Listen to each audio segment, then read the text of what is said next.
L'adolescenza a volte può essere una brutta bestia, anzi quasi mostruosa. E ce lo racconta la finlandese Hanna Berholm nel suo film horror Hatching, la forma del male, al cinema dal 6 ottobre. La pellicola gira attorno alla storia di una giovanissima ginnasta di 12 anni che fa di tutto per compiacere sua madre, una donna che vive costantemente attraverso il suo blog, reso ormai popolare attraverso i racconti e le foto di una famiglia apparentemente perfetta. La nostra giovane ginnasta però non ne può più di non riuscire mai a compiacere veramente la donna e ci prova e ci riprova fino allo stremo di se stessa. Fino a quando un giorno sul suo cammino non trova uno strano uovo che decide di portare a casa con sé e di accudire, quasi come se fosse un figlio, un animaletto. Quello che però ancora non sa che all'interno di quest'uovo si nasconde una creatura inimmaginabile. E presso questa pellicola si manifesta essere una favola nera, nerissima, che ci porta in un mondo visionario, perturbante, dove in realtà l'adolescenza è raccontata attraverso la metamorfosi del mostruoso femminile. Ne abbiamo parlato proprio con la regista, Hanna Berholm.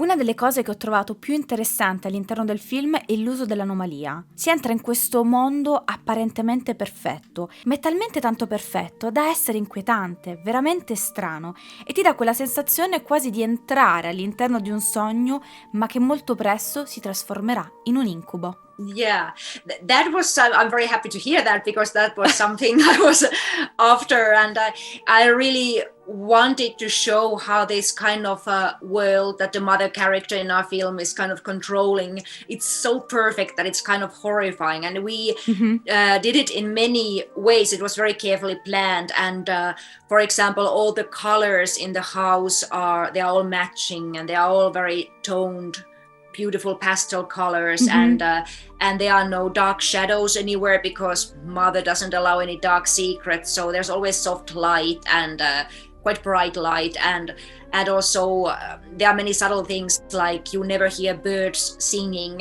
in the family yard, you only hear it in the neighbor's yard, and you never see other people in the street. It's kind of too empty, because in the girl's life in our film there's nothing else except her mother and the gymnastic where the mother wants her to succeed. So this is the kind of world I wanted to show.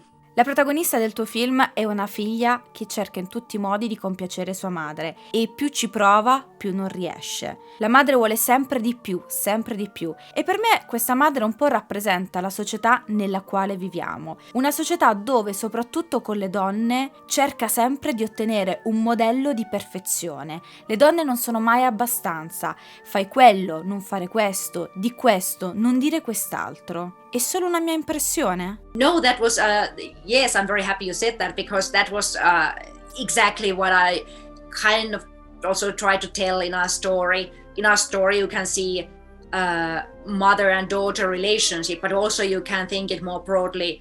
That kind of goes for our society. Women are always kind of asked to do a little bit more, and don't be negative, don't be aggressive, don't be this, don't be that, be more that, and also that's one reason why I wanted in this film to use some visuality that is kind of thought to be very feminine, like roses and pastel colors. So it's all those things that are thought to be pretty and lovely.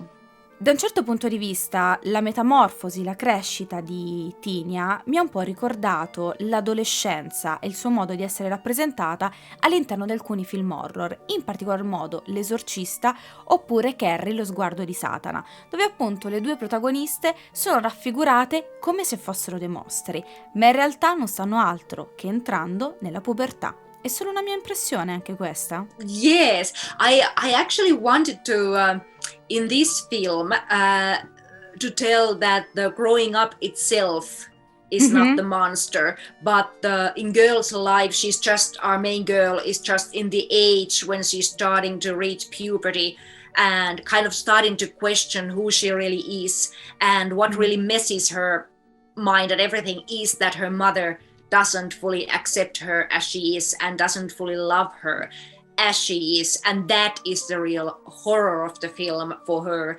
And then that is something that creates the monster and not just growing up. Hai avuto qualche referenza cinematografica in particolare? Perché personalmente il film mi ha un po' ricordato le favole nere di Guillermo del Toro, un pochino di body horror di Cronenberg e anche quella dimensione visionaria di David Lynch. Yes, well, when I developed the script together with the screenwriter Ilya Rautsi, and when I was talking to all the head of departments about the style of the film, I avoid using any reference films because I really want to create the kind of style of its own. So I actively didn't think about any references, but of course everything I've seen always influenced me. So yes, you can. I have always admired David Lynch's way of creating weird world. I had always admired the special effects in Cronenberg's films, and I had admired the very lighting, for example, in the film The Others, and you can see a little bit maybe E.T. in it, this relationship with the creature and the child. So yes, you can see all these, but they weren't something I was kind of actively thinking. La creatura è un animatronics, vero? Yes, it is. It's an animatronic puppet. I wanted that the creature has real physical presence. We designed the look of the creature in Finland with 2 wonderful concept artists, and then I knew that I need the best possible person to make this animatronic puppet for us. So I Googled that who is the best animatronic designer in the world. And Google told me that is Gustav Högen from London, who has done animatronic creatures for Star Wars and Jurassic World. So I contacted him, and he kind of really loved our concept design, and he collected a wonderful team to make this puppet creature for us. It was a lot of fun to work with them. In the shootings, we had 5 puppeteers around the puppet, moving its body with rods, and all the facial expressions and fingers moved with remote control. So it was very challenging, but a lot of fun. Continuerai ad esplorare temi inerenti alla nostra società con il genere dell'horror? Yes, I think I will for time being, at least, because at the moment I'm just writing a new feature film script with a same screenwriter, Ilya Rautsi, and it tells about a couple who get their first child, and the mother starts to feel that there is something wrong with this baby because it's so demanding and very hairy and weird, and it sucks all energy out of her, and she's convinced that this is something else than human. So it really tells about kind of difficult emotions of motherhood and kind of ugly side of motherly love.